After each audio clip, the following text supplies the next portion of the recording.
Bethesda just wrapped their 4th annual E3 press conference and they went all in on Fallout 76. Todd Howard explained what the game is, when it's coming out, and why it's super cool, and he's got me convinced. So here are the 7 coolest new features of Fallout 76. What's going on, everybody? It's Ghost Robo, and I was an early skeptic of this game. Online only, survival, why isn't it just the next true Fallout? But then Todd Howard got up there, worked his magic, and won me over. So let's go through the 7 coolest things that they discussed today and that you need to know. Number 1, the game is 4 times the size of Fallout 4. It takes place in West Virginia, and it is a prequel to all other Fallouts. This is very soon after the big wars, and things are fresh, meaning there will be new enemies and a much bigger environment to play in. It is absolutely huge. There are 6 districts, and you'll be playing it online with dozens of other players. They did not give a set server cap, but it's not going to be hundreds, it's going to be dozens. Everything is dedicated servers, which is definitely a thumbs up. Next up, the game is online only, but Todd made sure to let us know it's entirely playable solo, and that there are the quests and the structure that you come to know and love from Fallout. So if you're a traditional Fallout fan, there will still be a lot for you to do here. And that really eased my worries, because I was concerned it was going to be completely building survival based and not have any of the tried and true Fallout gameplay. It looks to have most of the tried and true Fallout gameplay, although some pieces may be missing, and we'll get to that later. Now, because you are playing in an online server, dying is a bigger deal, but you will keep your gear. You don't lose everything. This is not a rinse and repeat game. They did not want to punish you that aggressively, though other players can place bounties on your head, and bad behavior will earn you the target of your opponents, and that may not be such a good thing. Now, the game is pretty darn large, as I mentioned, 4 times the size of Fallout, so there's probably some chance that you can't avoid other players for a while. Given that there's dozens and not hundreds, it doesn't seem to be too dense in terms of humans, and that leads us to number 4, is that you can build anywhere and move it anywhere, but it can also be destroyed. So the building mechanics from Fallout 4 have been expanded. Now you're building bases, houses, little neighborhoods even, all over the place. Todd said you can move them. I'm not sure exactly what that means, but you can also trade with other players. That's kind of cool, trading goods and making alliances. I can see where this is going to be not only a super fun experience, but a super great game for YouTube. I think this may be a big hit on the platform, given the fact that you're basically going to be able to create your own community with friends and go at it together. So that will be super freaking cool to not only have adversarial encounters, as I mentioned with the bounties and the battles, but you'll also be able to have these more calm and camaraderie type encounters where you trade and admire other people's bases and maybe even take a photo with them. There is a photo mode, and they really use that to show off, hey, we killed this giant gargoyle demon creature who tried to destroy our little town, and now we're gonna pose with him as his payment. Alright, number 5 is really freaking cool, and this may be one of the most unique features of what they showed today, and that is the ability to nuke entire areas of the map. Yes, they are throwing nukes into the servers and letting the players decide what to do.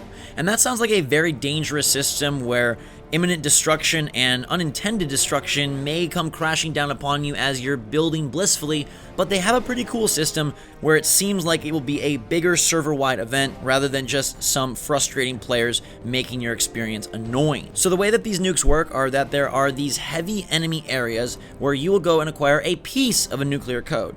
Now, a number of other pieces are strewn about the server, and you will need to make alliances or at least a part-time friendship with other players, or hope that your squad is so darn dominant they can collect them all, because then you'll need to go together and input these codes in order to utilize the nukes, pick a target, and launch it. It actually looked pretty darn localized in terms of how the nuke affected the area, and I'm wondering how that'll work in terms of quests, NPCs, and things of that sort. How long is that nuclear area affected? Does it remove the ability to take advantage of quests or checkpoints or things in that region? We definitely know what it does do, and that is bring a whole lot of awesome loot and high-level enemies. So it radiates the area and brings a lot of glowing monsters to the realm, and then rewards you with loot. I don't know how the endgame will work out, but I could see nuclear attacks and then reaping the loot be a major strategy towards leveling up and something that high-level players tackle. I think they definitely hinted at that by showing power armor players entering the nuke zone, and they also mentioned that you will die easily if you're not protected, so it only makes sense. But this nuke system seems really cool and a way to affect the landscape. It's almost like a next-gen online survival type of idea. I think it's very cool, and personally I'm glad that the survival elements aren't too heavy. It seems like it leans more towards Fallout than it does something like Rust, and I think that's for the best. Now, number 6 here is one that we're not sure of, but it's looking like there will be no VATS in the game. Now, this is very odd given that all the recent console Fallouts have had VATS, but I don't see how you can make that work when you have a multiplayer server. You can't slow-mo for the shooter and then force the victim to walk through molasses, or are they both in a slowdown? Does it become turn-based? They didn't show any VATS, and I think that is purposeful. Probably no VATS in the game. It does look like the shooting might be a little bit better, and as long as it's pretty competent, it still should be a lot of fun, although I do wonder if solo players will miss VATS, especially if they're not too into the base building, the trading, the other player interaction. But right now, it looks like no VATS, and I would put my money on that system not being included in Fallout 76. Last and finally, we have the release date being November 14th, 2018. Bethesda once again does the drop and the release all within a short time frame. That game is coming out in 5 months, which seems far away now, but believe me, it will come quickly, and it's surely a lot better than the 2019 date or next gen like we got for Starfield, which I'm super excited for, but man, that's far away. The game also is going to have a beta. They are going to test this thing because it is online, because it is dedicated servers, and because they probably want to fine-tune some things before launch so it doesn't have a disastrous opening week right before Black Friday. So no word on when that will be, but if you pre-order, you will gain access to the beta, and you'll have to decide what you pre-order because there is a pretty sweet collector's edition. Todd was very hyped about this. It includes a glow-in-the-dark map of the area with little figurines that you can place on the map, almost like an old-school war type set that I've seen my dad have when he was little. It's very cool, and that map looks pretty quality. It also comes with a bag, and then the bigger deal, which is the helmet. It is a wearable power armor helmet that has a headlamp, it has a voice changer, and it looks pretty sweet. I think this will be maybe not as holy grail as the Pip-Boy Collector's Edition from Fallout 4, but I think a lot of people will be really into this. I'm not sure if they'll be limited or not, but I think I'm going to pre-order mine. So those are the 7. We have the fact that this game is 4 times the size of Fallout 4, taking place in West Virginia. It's a prequel. It's online always, but playable solo with quests and a lot of traditional elements.